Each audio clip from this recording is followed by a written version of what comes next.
لطیفہ عرض کیا ہے جہاز جا رہا تھا، بحری جہاز، اس زمانے میں لکڑی کا جو ہوتا تھا، جس طرح وہ سیلنگ بورڈ جس کو کہتے ہیں، پردے لگے، وہ موٹریں تو نہیں تھی نا اس زمانے میں، یہ پیٹرول آپ کا انجن وغیرہ نہیں تھے.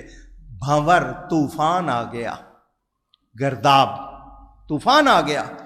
جہاز میں جو لوگ بیٹھے تھے غوث پاک کے مرید تھے، غوث پاک کے، انہوں نے یا غوث اعظم المدد پکارا.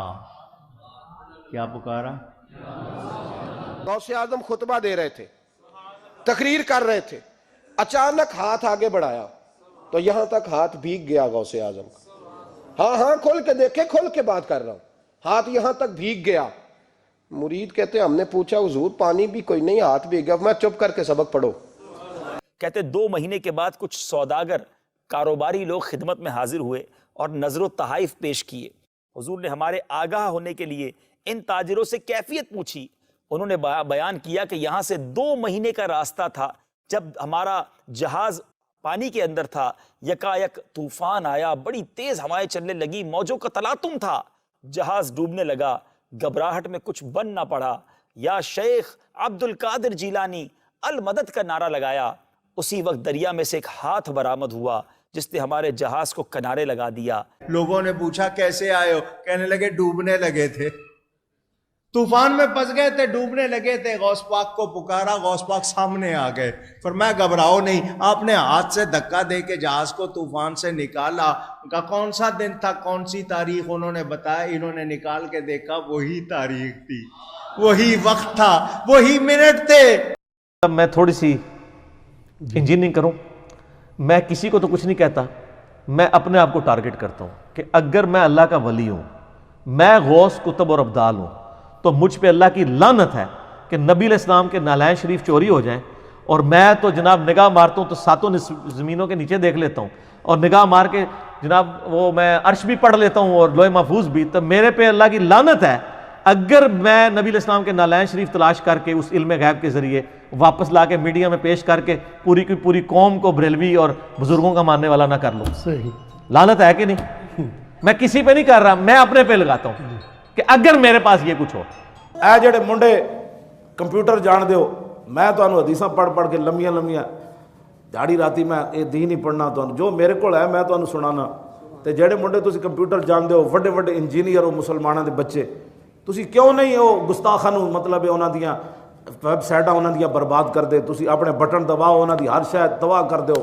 تانوں رب نے فن دتا، سانوں دسو جتے ساڈی لوڑ ہے.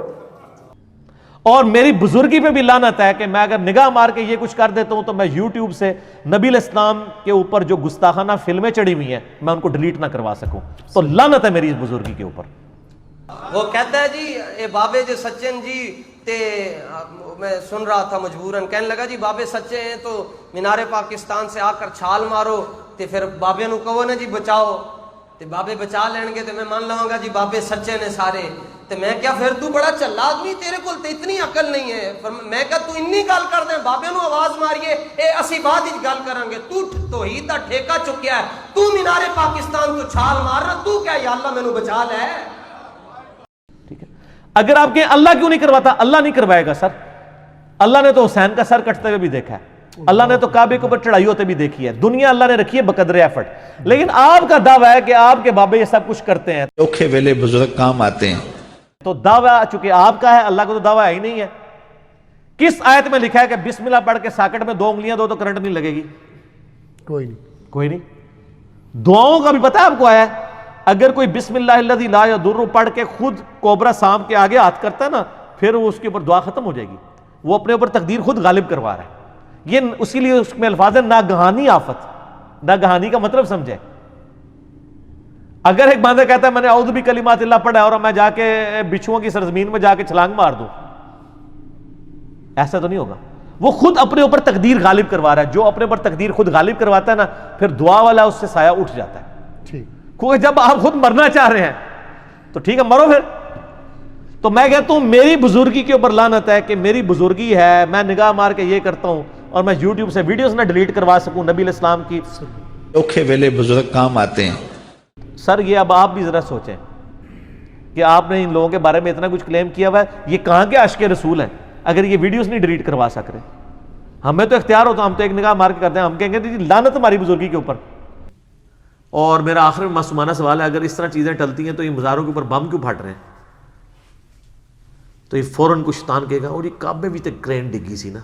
میں یہ پوچھتا ہوں کہ آپ 2-4 سال پیچھے چلے جائیں, مسجد الحرام کے اندر ہی طواف کر رہے تھے, سارے کے سارے مسلمان تھے, اللہ کی عبادت کر رہے تھے, کرین اوپر سے آئی, گر گئی, کئی مسلمان اس کے اندر شہید ہوئے, ساری دنیا نے دیکھا.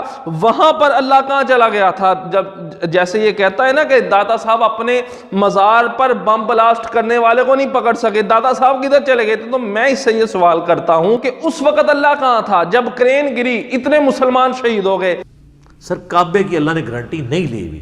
ابراہ کا لشکر ایک دفعہ ہی تباہ ہوا ہے, اس کے بعد یزید کے دور میں اس کی خباستوں کی وجہ سے خانہ کعبہ شریف کی دیوار اور غلاف کعبہ جل گیا جب عبداللہ ابن زبیر پہ چڑھائی کی. صحیح مسلم میں آتا ہے, مولانا شریف نہیں, مسلم شریف. اس کے بعد حجاج ابن یوسف نے عبداللہ بن زبیر کو قتل کیا, عبد الملک بن مروان کے دور میں پھر خانہ کعبہ جو ہے وہ جل گیا اور اس کی دیوار منجنیق کے پتھروں سے ڈیمیج ہوئی.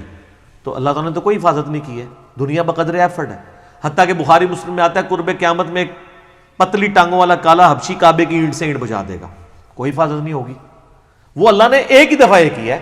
ابراہیم کے لیے ایک ہی دفعہ آگ ٹھنڈی ہوئی ہے. صحابہ کرام تو رومن امپائر کی جنگوں میں چھوٹی بیٹل فیلڈز کے اندر تیل کے کڑاؤں میں ان کو روسٹ کیا گیا. امیر حمزہ کا جو ہے مسلح کیا گیا ان کی لاش کا, کوئی حفاظت نہیں ہوئی ہے. تو آپ لوگ کس طرح کہتے ہیں جناب؟ اور ہمیں پھر وہ ایک دفعہ میسج آیا ایک بھائی کا کہ جی وہ تحفظ اولیاء کانفرنس ہو رہی ہے اور جو ہے نا وہ پریس کلب کے سامنے احتجاج ہوگا. میں نے کہا جی پریس کلب کے سامنے احتجاج نہ کریں, مہربانی کر کے آپ نے احتجاج کرنا ہے تو جا کے اولیاء اللہ کے درباروں کے آگے جن کو آپ اولیاء اللہ سمجھتے ہیں وہاں کریں کہ حضرت اب کیا ہو گیا ہے, 1965 میں تو آپ بم پکڑ رہے تھے, اب اپنے مزار کے بم نہیں آپ سے پکڑے جا رہے. جب ہم یہ کہتے ہیں گستاخی ہوگی, گستاخی تو تب ہو جب ہم فیبریکیٹڈ باتیں کریں. ہم آپ سے یہ چیزیں سیکھتے تھے, آپ کو کہتے ہیں آپ کو غصہ چڑھ جاتا ہے, اسی اصول اور مبادی پہ بات کرتے ہیں. یہ آپ نے ہمیں یہ سکھایا. وہ ایک بابا جی بھی ہے نا بڑے مشہور, وہ کہتے ہیں انہوں ہلکا نہ جانو نبی دیاں گستاخیاں نو, وہ جڑا پونکتا جے نبی اتے پونکتا جے. تو میں کہتا ہوں بابا جی سلوٹ. میں نے تو اس بابا جی کو خراج تحسین کئی دفعہ پیش کیا, لیکن میں نے ساتھ یہ کہا کہ بابا جی کشف المحجوب بھی ذرا دیکھ لو, حشر بہشت بھی دیکھ لو, تذکرۃ الاولیاء بھی دیکھ لو, میرے کلپ بھی دیکھ لو. اور انہوں نے دیکھے ہوئے اللہ کے فضل سے میرے خلاف بابا جی کا کوئی کلپ نہیں آ رہا. انہوں نے پتہ ہے کہ منڈا گلاں صحیح پہ کرتا ہے, میں اس تے نہیں بولنا ورنہ میرا مجمع چھٹ جانا. کہتے ہلکا نہ جانو. وہ کہتے ہیں امام مالک فرماتے ہیں نبی دی گستاخیاں ہو رہی ہیں اور امت زندہ ہے, امت مر جائے کہ نبی دی گستاخیاں ہو رہی ہیں. اسا اس زندگی نو پھر کی کرنا ہے؟ جی حضور دے بارے گل ہو جائے تو ما بقا الامت بعد شتم نبی. ہاں امام مالک فرمانے سن پھر امت زندہ کیوں ہے؟ پھر مر جائے ساری, پھر مر جائے ساری. پوری عالم اسلام اس وقت یا تو مر جائے, یا تو مر جائے سارا عالم اسلام, یا پھر حضور کی عزت پر پہرا دے. بس دو باتوں میں سے ایک بات ہے. بس یہ میرا آخری میری بات ہے. اس کے علاوہ کوئی بات نہیں عالم اسلام کے لیے. یا سارا اکٹھا ہو کے مر جائے تو یا پھر فرانس کو جواب دے. تو میں نے کہا بابا جی امت بعد مرے, پہلے وہ بابے مرن جنہوں نے ڈیوٹیاں سنبھالیاں نے. کہتے نا ہر علاقے میں ایک بزرگ کی ڈیوٹی ہے, اوکھے ویلے بزرگ کام آتے ہیں. تو جناب وہ سلیکون ویلی جہاں پہ چپس بن رہی ہیں یوٹیوب کی ہارڈ ڈسک, اور جہاں پہ یوٹیوب والوں نے گوگل نے وہ سینکڑوں ایکڑ جگہ ایکوائر کر کے ہارڈ ڈسک لگائی ہوئی ہیں جہاں پہ وہ یہ ساری ویڈیو سٹور ہوتی ہیں, جہاں پہ گستاخانہ فلمیں بھی سٹور ہیں, وہاں جس بابا جی کی ڈیوٹی ہے پہلے انہوں سے بدعا کرو نا اجتماعی کہ وہ پہلے بابا مرے, کیونکہ وہ بھی امتی ہے نا, اور اس کا تو زیادہ حق ہے کیونکہ وہ نگاہ مار کے ساڑ بھی سکتا ہے, میں تو کچھ کر بھی نہیں سکتا. تو یہ کہنا چاہیے کہ امت دے سارے غوث کتب ابدال مر جان کہ نبی دی گستاخیاں ہو رہی ہیں اور نگاہ مار کے ڈیلیٹ نہیں کراندے ویڈیو جڑی نبی الاسلام کے خلاف یوٹیوب کے اوپر سوشل میڈیا پہ چل رہی ہیں. پوری امت جب مار رہے ہو پہلے وہ مارو نا جنہیں کو اختیار ہے اور جن کی ڈیوٹیاں بھی ہیں. یہ کہتے ہیں غوث کتب ابدال ہے نا, وہ کیوں نہیں مردے؟ اور ویسے جب سے میں نے عام کیا اب وہ کہنا بھی چھوڑ گئے یہ بات, امت مر جائے امت مر جائے. انہوں نے کہا پہلے بابے مارنے پڑے نے. ٹھیک ہے نا جی, وہ ان کو بات سمجھ آ گئی ہے. کہ یار یہ اس طرح نہیں ہوتا، دنیا بقدر ایفرٹ ہے. دنیا میں اللہ تعالیٰ نے مسلمانوں پہ بات چھوڑی ہے کہ وہ ایفرٹ کریں گے. دیکھیں اللہ نے تو سیدنا حسین ابن علی علیہ السلام کو مظلومانہ شہید ہوتے بھی دیکھا ہے. بقدر ایفرٹ ہے دنیا. یہ مسلمانوں کی ڈیوٹی ہے کہ انہوں نے کرنا ہے. باقی اللہ تعالیٰ نے تو ہمارے نبی کا ذکر بلند سے بلند تر کیا ہے، ہر شر میں سے خیر نکل رہا ہے. لیکن میں اپنے لیے کہتا ہوں، میں بزرگوں کی بات نہیں کرتا. اگر میں غوث وقت ہوں تو مجھ پہ اللہ کی لعنت ہو کہ مجھے اللہ نے اختیار دیا اور میں یوٹیوب پہ نگاہ مار کے رسول اللہ کی گستاخانہ ویڈیوز میں ڈیلیٹ کرا سکوں. میری بزرگی پہ لعنت ہو. میں کسی پہ نہیں بات کرتا، اپنے اوپر تو کر سکتا ہوں نا، بات سمجھانے کے لیے. کہتے ہیں نا طریقے سے ذرا بات ہونی چاہیے، لہجہ تلخ نہیں ہونا چاہیے. تو سر یہ ساری باتوں کے بعد آپ کو ایک بات کا یقین آ گیا ہوگا کہ جو میں یہ نعرہ لگا رہا ہوں نا کتنا سافٹ ہے کہ مرنے سے پہلے اے مسلمان کر لے اس پہ غور، کتابوں کا خدا اور ہے، بابوں کا خدا اور یقین جان جب زندگی میں ایک دفعہ بھی تو نے غور کیا تو تیرے اندر سے آواز نکلے گی کیا کہ نہ میں وابی، نہ میں بابی، میں ہوں مسلم علمی کتابی. نہ میں بابوں کا دفاع کرنے والا ہوں بابی، اور نہ میں سو کارڈ کوئی علمی بات کرے تو اسے وابی کہہ دیتے ہیں. میں وابی بھی نہیں.